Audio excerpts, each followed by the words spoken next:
Éxodo 35, vamos a leer desde el versículo 30 en adelante.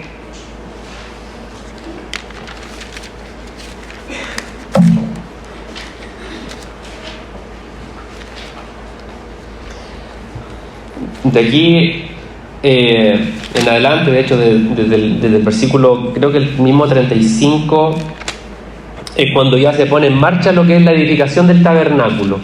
Ya el Señor había dado todas las instrucciones, toda la normativa, había instruido todo lo legal, todo lo correcto para que se pueda elevar este tabernáculo que era la casa de Dios o la habitación de Dios, ¿verdad? Y acá tenemos desde este capítulo en adelante todo lo que empezó a ocurrir y cómo el pueblo comenzó a llevar, a cabo o poner en práctica lo que Dios había hablado. Entonces, acá como el primer punto yo que puse es poner en práctica o manos a la obra. Vamos a ver Éxodo 35 del versículo 30 en adelante. Dice: dijo Moisés a los hijos de Israel: mirad, Jehová ha nombrado a Bezaleel, hijo de Uri, hijo de Ur, de la tribu de Judá, y lo ha llenado del Espíritu de Dios en sabiduría, inteligencia, ciencia y todo arte, para proyectar diseños, para trabajar en oro, en plata y en bronce, y en la talla de piedra de engaste y en obra de madera, para trabajar en toda labor ingeniosa. Y ha puesto en su corazón al que pueda enseñar, así como a Oliab, hijo de Ahisamac, de la tribu de Dan, y los ha llenado de sabiduría de corazón, para que hagan toda obra de arte, invención, bordado en azul, púrpura, carmesí, en lino fino, en telar, para que hagan toda labor e inventen todo diseño. Así pues, Bezaleel y Aholiab y todo hombre sabio de corazón, a quien Jehová dio sabiduría e inteligencia para saber hacer toda la obra del servicio del santuario, harán todas las cosas que ha mandado Jehová. Ya habíamos hablado un poco de esto, no sé si se acuerdan, pero aquí creo que en el capítulo 30 de Éxodo el Señor le dice: mira, yo voy a llenar del Espíritu de Dios a unas personas que son las que se mencionan acá, para que ellos puedan trabajar en la obra. Y aquí esto ya viene el momento en que se pone en práctica. Y ocurre esto, que el Señor los llena del Espíritu de Dios para que puedan poner en práctica lo que Él había hablado. Por eso que este primer punto le puse poner en práctica. Todas las cosas grandes y hermosas que el Señor le habló a Moisés, un poco difíciles de entender, a veces un poco engorrosas porque son súper específicas, hablan de medidas, de colores, de formas, de figuras que a veces nosotros no estamos tan familiarizados. Fueron una manifestación poderosa, como vimos, ¿cierto? Dios se manifestó en nube, fue algo glorioso, pero todas las cosas que son gloriosas de Dios y que Él habla, llega el momento en que las cosas se tienen que poner en práctica.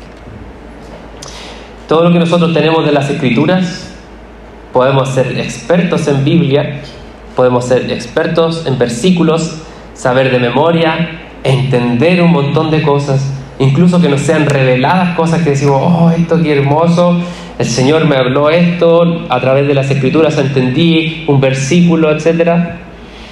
Pero eso todo tiene un fin, que es lo que se menciona acá, que dice: hacer toda la obra del servicio del santuario. Todas las cosas que el Señor le habló a Moisés tenían un objetivo y era construir un santuario para Él. Yo leo estas cosas y encuentro maravilloso lo que hizo el Señor, porque ese era un tiempo tan diferente, ¿verdad? El contexto en el que ellos estaban, ni siquiera estaban en una ciudad grande o eran una civilización ya establecida. Era un pueblo errante en el desierto que se vino con algunos bienes de Egipto, ¿verdad? Pero ponerse a trabajar en algo así, en una estructura, era algo complejo, que solamente se podía hacer con la ayuda del Señor y del Espíritu de Dios en ellos. Entonces, ¿cuáles son a veces nosotros nuestros desafíos como hijos del Señor? Y a veces cuando leemos las Escrituras pareciera imposible poder vivir la vida que el Señor nos pide que vivamos. Y la verdad es que lo es, no es posible. Por eso que el Señor envió a Jesús, envió el Espíritu de Dios, para que podamos vivir la vida que Él desea ver en nosotros. Amén. Y veo acá en el versículo 33 dice que tenían que trabajar en toda labor ingeniosa. Y a todas las personas que llamó, las llenó de sabiduría y de inteligencia para resolver estas cosas. Porque no era fácil. ¿Cómo lo hacemos? Quizás algunos tenían cierta experiencia, quizás algunos le había tocado tallar, quizás en su esclavitud en Egipto habían tenido que trabajar en oro y en estos materiales. Pero llegó el momento donde eso se fusionó con el deseo de Dios y con la llenura del Espíritu de Dios para proyectar esos diseños del cielo. Amén. ¿En qué estamos ocupando nosotros nuestro ingenio? El ingenio que el Señor le dio, la sabiduría que Dios le dio, en distintos ámbitos.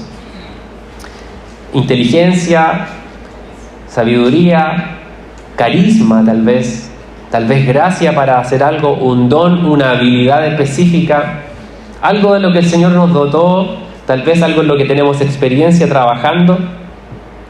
Y yo me imagino acá a un montón de gente inteligente y sabia trabajando en un mismo fin. Es difícil. Normalmente cuando juntamos a un montón de personas muy inteligentes y que puedan resolver algo, no es tan sencillo, porque hay una lucha de ego, ¿verdad? De querer demostrar un poco más de inteligencia que el otro. Entonces cuando juntamos a muchos inteligentes para una misma cosa, puede verse difícil, puede ser que la tarea se complique más de la cuenta, ¿verdad? Pero acá era un grupo de sabios, ingeniosos, y tenían una sola labor por delante. ¿Cuál es la diferencia? Que ellos lo hicieron llenos del Espíritu de Dios. ¿Cuántas veces nosotros empleamos nuestra inteligencia para nuestro beneficio?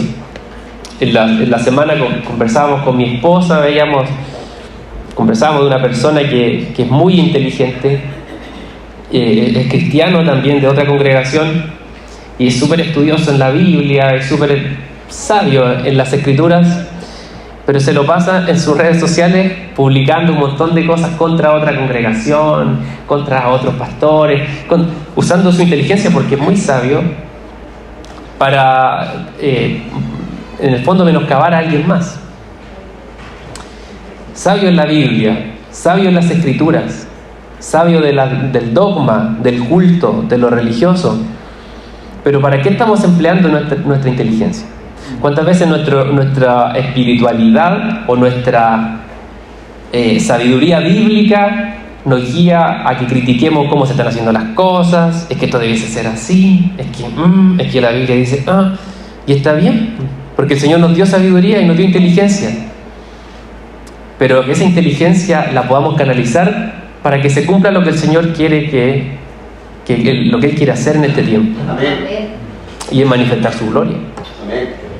Entonces muchas veces tal vez nos vamos a percatar incluso de cosas que probablemente tenemos razón, pero ¿cuál es la manera en la que llegamos y en la que enfrentamos y en la que decimos y la forma en la que actuamos para que esas cosas lleguen a una solución? Porque el Señor a usted le dio sabiduría o gracia o entendimiento. Por ejemplo, si el Señor a usted le dio un carisma especial que lo invita a saludar a la gente, a tener cariño por otros, a entregar un chocolatito, como mi hermana Nilsa, que tiene esa gracia, ¿cierto? Que los niños llegan y se dan una vuelta por aquí adelante si usted tiene una gracia para amar, para saludar, y de pronto se da cuenta que otros hermanos en la iglesia no son así. Entonces viene a usted un pensamiento y dice: hoy en esta iglesia nadie saluda, o no me saluda tal hermano, o en esta iglesia veo que tal cosa, que la gente es fría. Y puede que tenga toda la razón, puede que no, pero ¿qué tal si esa gracia que a usted el Señor le está dando? No estoy hablando de usted, hermano, la puse de ejemplo. ¿Qué tal si, por ejemplo, la gracia que el Señor le dio en un ámbito, usted la está usando como una adversidad para ver defectos en otros, en vez de emplear esa gracia llena del Espíritu Santo para que usted contagie a otros con eso que el Señor le dio?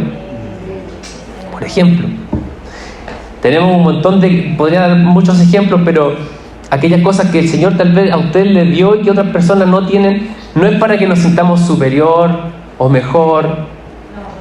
Si el Señor, supongamos, me dio cierta gracia para obtener enseñanza de las Escrituras y predicar la palabra, yo podría emplear eso como una plataforma o como una instancia para decir, pero hermano, ¿por qué usted no se atreve a predicar? ¿Por qué usted no se atreve a coordinar? Si la palabra es la palabra y la palabra habla y todos podemos acceder a la palabra y poner a criticar y a juzgar, pero tal vez la gracia que el Señor a mí me dio no es necesariamente la gracia que le dio al hermano que está al lado. O bien podríamos usar esta enseñanza para que el Señor moldee los corazones y alguien que tal vez tiene un llamado a predicar, a exhortar la palabra, pueda despertar tal vez en ese llamado o en ese don que el Señor le dio. Es la forma de operar cuando Él nos ha dado distintas gracias ministeriales o dones o talentos, pero los ponemos en disposición del Espíritu Santo. Vamos a poder hacer en conjunto y como cuerpo lo que Dios espera que nosotros hagamos. Llevémoslo al ámbito, por ejemplo, matrimonial. Si uno de los dos tiene, no sé, habilidad con las finanzas, entonces tiene habilidad para hacer rendir el dinero, para organizar, para poder distribuir los ingresos, pero el otro no tiene tanto esa gracia. Entonces se va y se compra un dron, no sé, porque lo encontró en oferta y digo, pero ¿para qué un dron? No sé, estaba en oferta. Y tenemos una diferencia. Podríamos usar la gracia que Dios me dio para las finanzas, quizás como un látigo para condenar al otro, y a veces tal vez se merece un látigo. Pero el Señor nos debiese dar la gracia para emplear lo que Él me dio a mí, y esa sabiduría y ese don, también para orientar de la forma correcta, también para decir las cosas de buena forma. Entonces lo que yo veo acá es que tal vez ellos, cada uno con su inteligencia, con su sabiduría, tal vez acercándose al otro y diciéndole, oye, pero ¿qué tal si lo hacemos de esta manera? Mira, en Egipto tuve una experiencia, me tocó, no sé, tallar una esfinge o algo, una figura, una estatua, y lo hicimos de esta manera. Y juntándose las distintas gracias y sabidurías a través del Espíritu Santo para trabajar el servicio del santuario. Dispongamos todas las cosas que el Señor nos dio en cuanto a la sabiduría, a la ciencia, al arte, para que el Señor se manifieste. Es el diseño del Señor. Sigamos leyendo, capítulo 36, versículo 2, dice: y llamó Moisés a Bezaleel y a Oliab y a todo varón sabio de corazón, en cuyo corazón había puesto Jehová sabiduría, todo hombre a quien su corazón le movió a venir a la obra para trabajar en ella. Y tomaron de delante de Moisés toda ofrenda que los hijos de Israel habían traído para la obra del servicio del santuario, a fin de hacerla, y ellos seguían trayéndole ofrenda voluntaria cada mañana. Tanto que vinieron todos los maestros que hacían toda la obra del santuario, cada uno de la obra que hacían. Y hablaron a Moisés diciendo: el pueblo trae mucho más de lo que se necesita para la obra de que Jehová ha mandado que se haga. Entonces Moisés mandó a pregonar por el campamento diciendo: ningún hombre ni mujer haga más para la ofrenda del santuario. Así se le impidió al pueblo ofrecer más, pues tenían material abundante para hacer toda la obra y sobraba.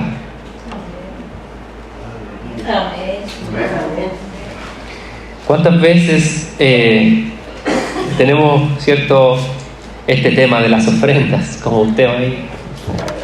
Dice acá que todo lo que se hizo con ofrendas del pueblo. Lo que nosotros construimos como congregación se hace todo mediante donativos, ofrendas, ¿verdad? Voluntarias, todo lo que se ha erguido acá, todas las cosas que el Señor nos ha permitido tener son ofrendas. Y las ofrendas son un tema, pero cuando hay un diseño del Señor, cuando las cosas se hacen conforme al corazón del Señor, miren, no hay que forzar las cosas, no hay que obligar a nadie. Hay un pueblo que dice: aquí está Dios, imagínense que tuvieron que decirle al pueblo: no más ofrendas. Entonces también es como el pueblo dispuso no solo de gente sabia, prudente, maestros, como dice acá, sino que también de recursos para que la obra del Señor pueda salir adelante. Amén. Necesitamos ser una iglesia entendida también en eso, en que necesitamos, ¿cierto?, no solamente opinar y decir, sino que también poner en práctica, como decía acá, poner manos a la obra y ser personas que son desprendidas para la obra del Señor. Y es interesante que cuando llegó el momento donde la ofrenda se completó, dijeron ya no más. Y ese es el otro extremo. Porque cuando hay congregaciones que son gigantes y reciben ingresos y al final empiezan a ocurrir, esta es mi opinión personal, pero aberraciones. ¿Sí? Entonces empezamos a ver cosas tan innecesarias como comprarse un jet privado, o etcétera, y empezar a enriquecerse con la obra. Y no sé si eso será o no pecado, pero acá, cuando la ofrenda fue necesaria para lo que Dios quería, dijeron, está bien. Y eso sí que es difícil, porque nosotros decimos, oh, el Señor está mandando en sobreabundancia, aleluya, que siga sobreabundando, pero hay que tener también, ¿cierto? Y oramos para que nuestra congregación y la iglesia del Señor en general, el Señor nos dé la sabiduría, el entendimiento para administrar también de forma correcta los recursos y para ser también una congregación que lo que se usa, que lo que llega acá es, ¿cierto?, para el crecimiento y la obra del Señor.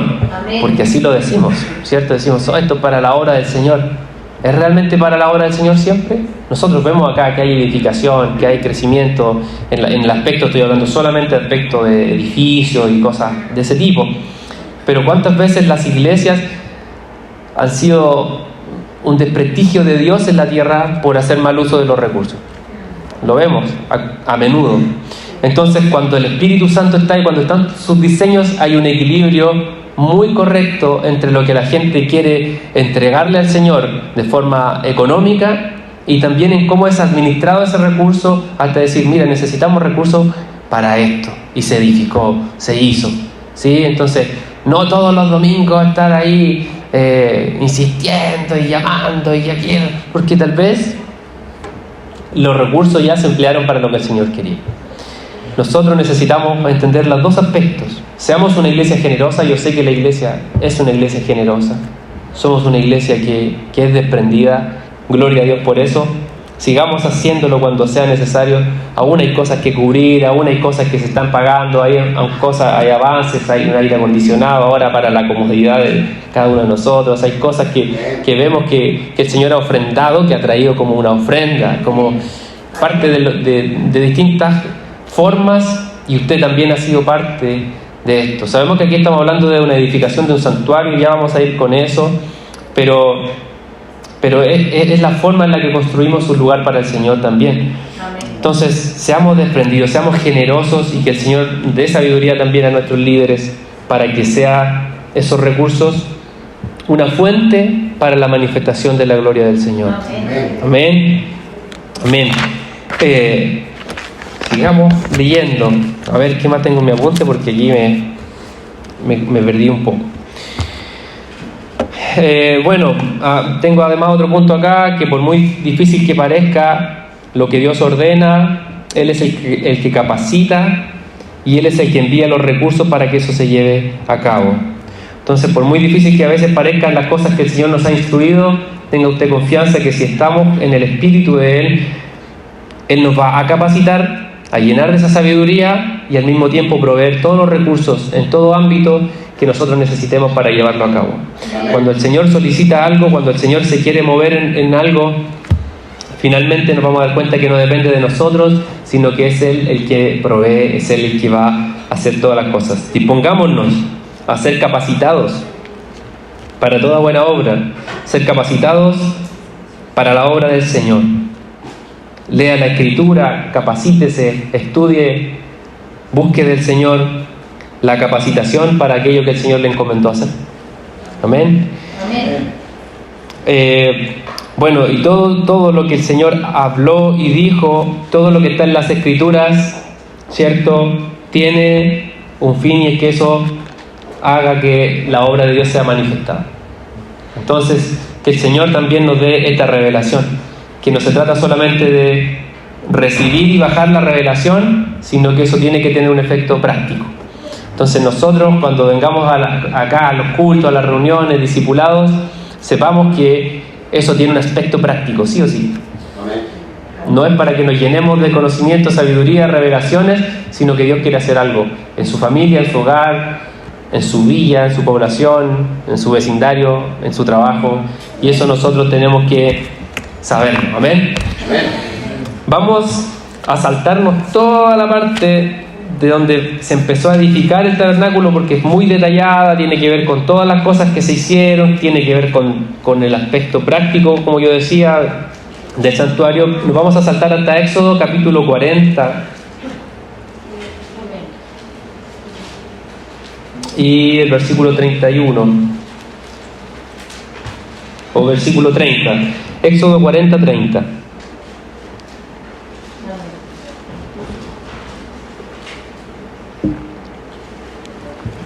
Todo empezó a tomar forma. Todo el diseño divino empezó a tomar forma. Hicieron el arca, hicieron las cortinas, la mesa, el incienso, el altar, el lavacro. Se hicieron hasta las vestimentas de los sacerdotes. Y Moisés fue poniendo cortina tras cortina, como Dios le había ordenado. Y el versículo 30 dice: y puso la fuente entre el tabernáculo de reunión y el altar, y puso en ella agua para lavar. Y Moisés y Aarón y sus hijos lavaban en ella sus manos y sus pies.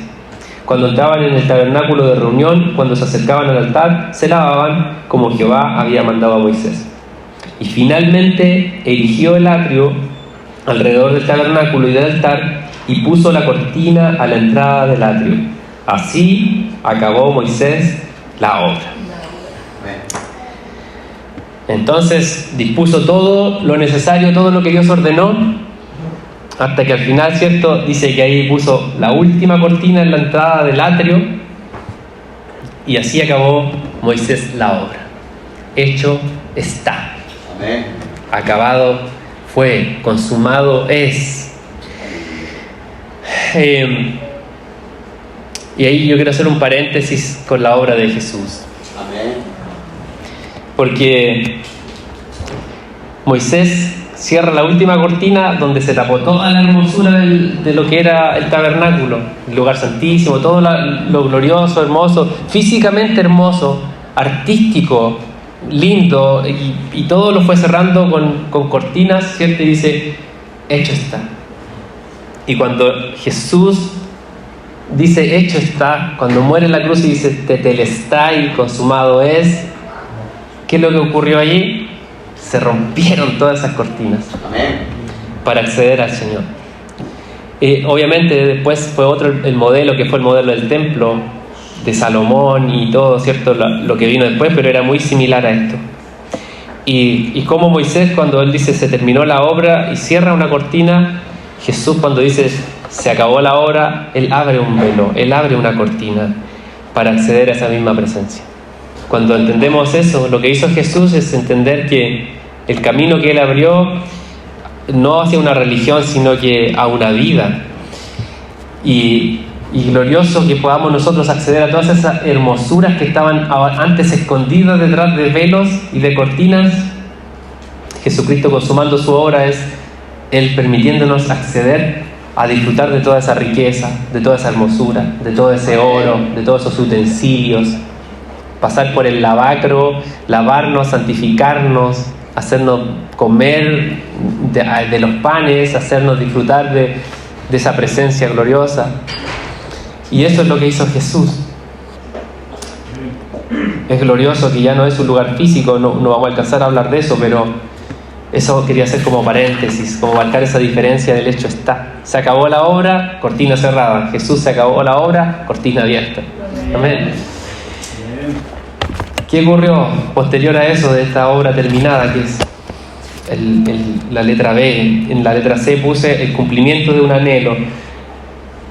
Versículo 34 de Éxodo 40 dice: entonces, cierto, posterior a que se cerró esta cortina, dice: entonces una nube cubrió el tabernáculo de reunión y la gloria de Jehová llenó el tabernáculo. y no podía Moisés entrar en el tabernáculo de reunión porque la nube estaba sobre él y la gloria de Jehová lo llenaba. Y cuando la nube se alzaba del tabernáculo, los hijos de Israel se movían en todas sus jornadas. Pero si la nube no se alzaba, no se movían hasta el día en que ella se alzaba. Porque la nube de Jehová estaba de día sobre el tabernáculo y el fuego estaba de noche sobre él, a vista de toda la casa de Israel en todas sus jornadas.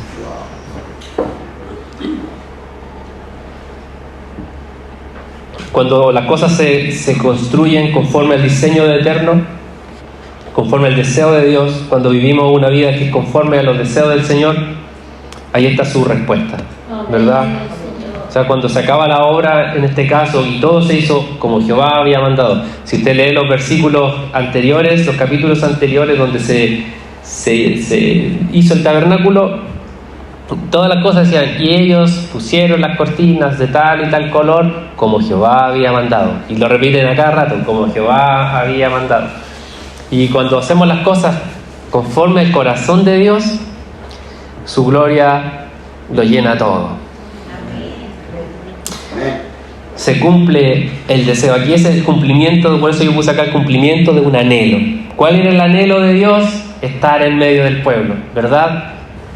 Con otra figura, con otra forma, no como hoy. Pero ese era su deseo. Y cuando las cosas se hicieron conforme a lo que Él fue ordenando y estableciendo, vino su gloria, su nube sobre el tabernáculo, pero al interior también, ¿cierto?, se llenó de la presencia de Dios. Tanto es así que Moisés no podía entrar a ese lugar. Y eso es maravilloso porque Moisés en ese momento representaba mucho a Dios. Era la voz de Dios para el pueblo. Sí, era la figura de liderazgo, era el que traía la gloria, era el que manifestaba su gloria hasta en su rostro, ¿sí? ¿Verdad? Cuando brillaba su rostro. Pero ni siquiera esa persona pudo entrar ahí al lugar cuando estaba el Señor. Eso quiere decir que cuando el Señor llena todo, Él es suficiente. Amén. No hay una religión, no hay una norma superior, no hay un líder que es el ungido, no. Es Él. Cuando nosotros queremos y decimos que su gloria, inúndanos de tu gloria como cantábamos acá, ¿qué es lo que en realidad estamos pidiendo? Cuando nosotros pedimos que Él llene de su gloria, significa que desaparecemos todos. No hay lugar ni para el Moisés, que es el más grande de todos los ungidos. Hasta ese momento, ¿verdad? No hay espacio para nadie más. Que la gloria de Dios llene un lugar significa que toda nuestra imagen, que todo nuestro conocimiento, que toda nuestra revelación, que todo lo que podamos haber adquirido de parte de Dios desaparece. Menguamos por completo, porque solamente hay uno que merece estar allí, solamente hay uno que merece ocupar ese lugar, y ese lugar es Dios. Amén. Que no nos permita el Señor ocupar el lugar de Dios, que no nos permita el Señor robar su gloria, que no nos permita el Señor ser gente que da gloria a otras cosas o que se glorifica a sí mismo cuando en realidad Él tiene que llenarlo todo.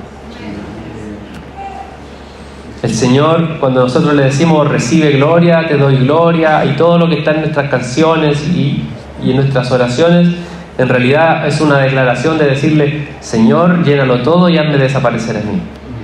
Señor, ocupa todo el espacio, sé tú el que dirige, sé tú el que, si hay que moverse, nos movemos, que seas tú el que tiene que dar la instrucción ahora de forma visible a todo el pueblo, y en todas las jornadas y en todas las estaciones y en todos los momentos de mi vida. Señor, quiero verte a ti. Cuando el Señor llegó y llenó su gloria, es: Moisés, permiso, ahora soy yo el que todos van a ver. Moisés, gracias por tus servicios, te amo, gracias por mostrar esto, gracias por tener ese corazón, pero el que mueva al pueblo soy yo. El que dirige el pueblo es mi nube de ahora en adelante, y todos lo van a ver. Dice que todo el pueblo veía que si la nube estaba arriba o abajo, y conforme a eso caminaban. Obviamente el Señor siguió conversando con Moisés, siguió teniendo revelación. Después empezó todo un tema ahí de los sacrificios, de todo lo que se disponía. Sabemos lo que viene después. Levítico, léalo usted. Todo lo que es la normativa, los holocaustos, los sacrificios, los animales, etcétera, etcétera, etcétera. Sí, había una participación, pero en cuanto a lo que era los créditos, los loores, ¿verdad? Era el Señor guiando todo. ¿Cuántos quieren que su gloria lo llene todo? Amén. ¿Estás seguro? Que su gloria lo llene todo significa que usted se muere. ¿Sí? No podemos compartir la gloria con el Señor. Por eso que viene Jesús y nos enseña tanto acerca del morir a nosotros, del morir a nuestra naturaleza, de morir a nuestros deseos, de menguar para que crezca Él en nosotros. Tenemos que aprender que independiente de cualquier revelación o entendimiento o posición que podamos tener, religiosa, eclesiástica, Él es el que merece toda la gloria. ¿Cuántas veces hemos robado la gloria del Señor? ¿Cuántas veces creemos que depende de nosotros? Que si bien el Señor nos dice que le tenemos que buscar, ¿cuántas veces hemos atribuido nuestros éxitos y nuestras victorias a que buscamos al Señor? A que oré, a que ayuné, a que clamé. Entonces, porque eso es así, o sea, es un modelo que el Señor dio, que nosotros le busquemos, que nosotros le oremos, que nosotros ayunemos, etcétera.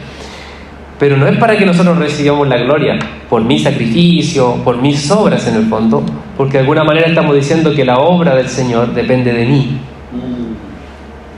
Depende de mi búsqueda, depende de lo genial que soy yo para orar, de las palabras, ¿cierto?, bíblicas que escogí para mi oración. Entonces confundimos que la gloria y la manifestación del Dios depende o de un hombre porque predica bonito, o de mi oración porque oro bien, etcétera, etcétera. Y el Señor va a ir poniendo diseños y va a usar personas, etcétera. No estoy diciendo que eso no pueda ser así, pero la gloria es del Señor. En otras palabras, está en nosotros el buscar a Dios, pero está en Él el darse a conocer. Búscame, como decía al principio el devocional, ¿cierto? Y le vamos a hallar. Pero está en Él el darse a conocer. Está en Él en cuanto Él se revela. Está en Él en qué proporción nosotros podemos conocerle. Depende siempre de Él. Y eso es decir, Señor, tú tienes la gloria. Entonces, si nosotros le decimos, Señor, recibe gloria, recibe gloria, recibe gloria, pero toda nuestra vida depende de nosotros, toda nuestra vida y todo lo que hacemos, en realidad yo tengo el mérito, es porque yo supe buscar, es porque yo en realidad voy a la iglesia, es porque en realidad yo me sé la Biblia, entonces vivo sagradamente, es porque yo diezmo, entonces como yo diezmo, siempre estoy recibiendo, siempre me va bien, tengo todo lo necesario porque yo. Y no digo que no tengamos que hacer esas cosas, sino que cambiar nuestra perspectiva. De decir, no depende de mí, Señor, yo me muero. Señor, cuando tú recibes toda la gloria, yo solamente voy a ser un instrumento que va a tomar tu diseño, que va a tomar tu modelo, que va a tomar lo que tú estás instruyendo. Voy a vivir sagradamente porque es lo único que puedo hacer. Pero líbrame, Señor, de decir que mi salvación depende de mí. De decir que voy a ir al cielo porque soy una buena persona, porque viví bien, porque fui a la iglesia, porque oré, porque se me reveló. Es Él. Esa es la gracia del Señor, es su gracia. ¿Por qué el Señor tendría que haber ido a un pueblo pecador que le daba la espalda cada rato? No tiene por qué el Señor haberse manifestado allí. Fue su gracia, fue su amor, fue su misericordia. ¿Por qué el Señor querría habitar con ese pueblo? ¿O por qué querría habitar con nosotros? ¿Quién es el hombre para que tenga de él memoria? ¿Quiénes somos, hermanos? Pero nos creemos los grandes y que depende de Dios y que casi Dios está a nuestro servicio. No es así. Nosotros estamos al servicio de Él. La gloria es de Él. Eso es darle gloria al Señor. Tenemos que cambiar a veces nuestra perspectiva y entender que aunque nosotros hagamos todas las cosas, Imagínense, hasta antes del versículo 34. Lo hicieron todo bien, todo perfecto, ¿cierto? Cerró las cortinas y estaba todo bien, pero la gloria de Dios no estaba ahí. No estaba ahí, ¿verdad? O sea, se veía todo bíblico. ¡Pum! Mira, esta fue la ley y así está ahí adelante. Todos los planos, todas las medidas, todo tal cual como había sido la instrucción de Dios, pero sin la gloria del Señor. Es Él el que dice, aquí hay algo que es conforme a lo que yo quiero, que es conforme a mi deseo, conforme a mi voluntad, y por esa razón yo voy a tener la gracia y la misericordia de ir y llenarlo todo ahí. Entonces, aunque vivamos toda la vida bíblicamente perfecta, en realidad siempre va a estar en el manifestarse. Podemos vernos externamente súper bien, ser bíblicos en todo, ser un santuario bíblico, de descripciones bíblicas, ¿cierto? Tener una perfección en cada cosa de nuestra vida, pero ¿quién dice que en realidad le estamos dando gloria al Señor? Sí, depende de Él. Eso depende de nuestro corazón, de nuestra actitud. ¿Y qué es lo que tenemos que hacer? Es que cuando Él merece la gloria, yo me salgo. Señor, tuya es la gloria. Y esa fue la actitud de Moisés, ¿verdad? Él pudo haber tomado un protagonismo y haber dicho, miren, esto fue gracias a mí, yo bajé la revelación, y aquí está el resultado, pero no fue así. Ni él entraba en el lugar.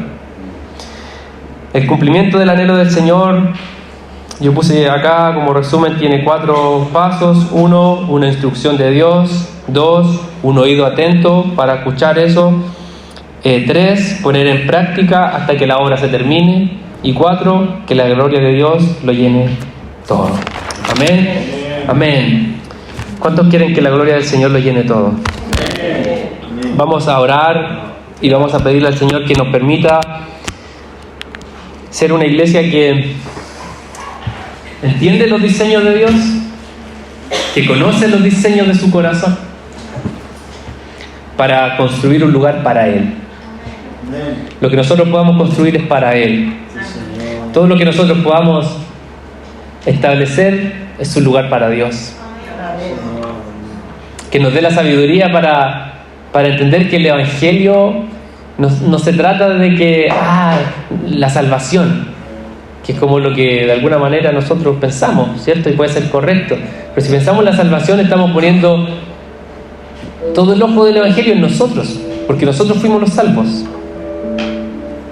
Pero el deseo del Señor de habernos llamado y de habernos salvado es que en realidad fuimos llamados para la alabanza de la gloria de su gracia. Fuimos llamados para alabarle a Él, para adorarle a Él. No fuimos llamados para ser salvos, hermano. Y eso suena como fuerte. Él nos salvó como un medio para que Él reciba la gloria. Él nos rescató como un medio para que Él sea honrado y para que se cumpla el deseo de antes de los siglos quiere estar con nosotros.